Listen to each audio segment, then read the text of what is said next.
राम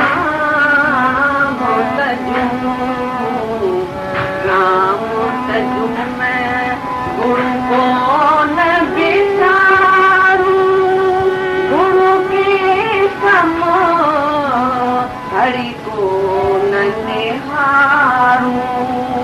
राम तजू मैं राम तजू। हरि ने जन्म दियो जग माही, गुरु ने आवागमन छुड़ाई।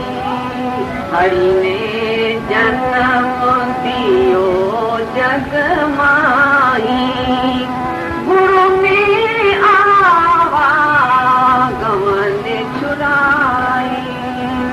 हरि ने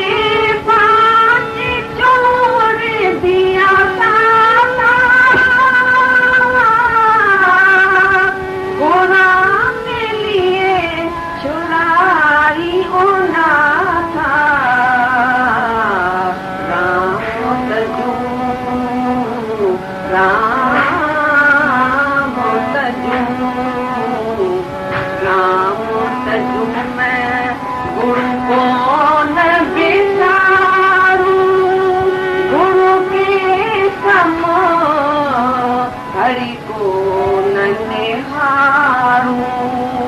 राम तजू मैं राम तजू।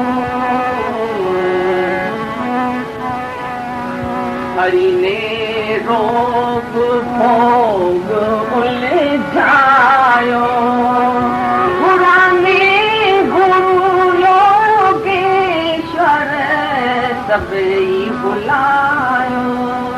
हरि ने रोग भोग उलझायो, गुरु योगेश्वर सबई छुड़ायो। हरि ने हरि ने करम मरम बरमायो, गुलाम ने आत्म रूप लखायो। राम तजू राम तजू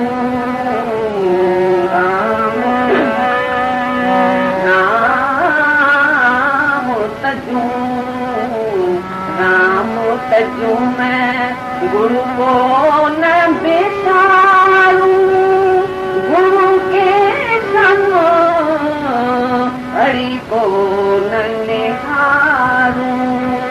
राम तजू हरि ने जान बुझ माया में घेरे, ममता मेरे। हरि ने जान बुझ माया में घेरे, गुरु ने काटी ममता मेरे। हरि ने बापू आप छिपायो, गुलाम ने फिर घट कर दिखलायो। राम तजू राम तजू राम तजू मैं गुरु को न बिसारूं, गुरु के सम हरि को न निहारूं। राम तजू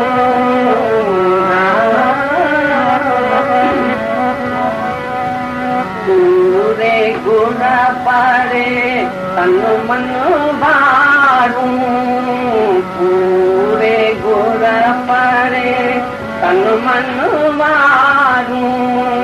गुरु में तजू हरि को तज डालूं, पूरे गुण पारे तन मन वारूं।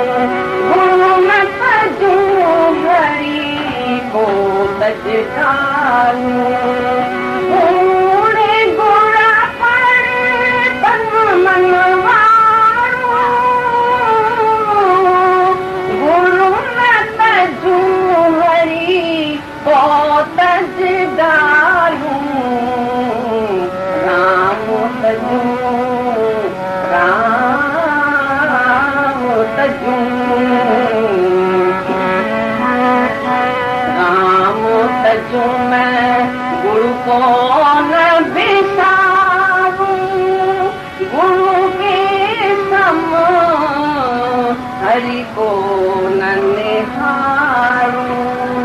राम सजू मैं राम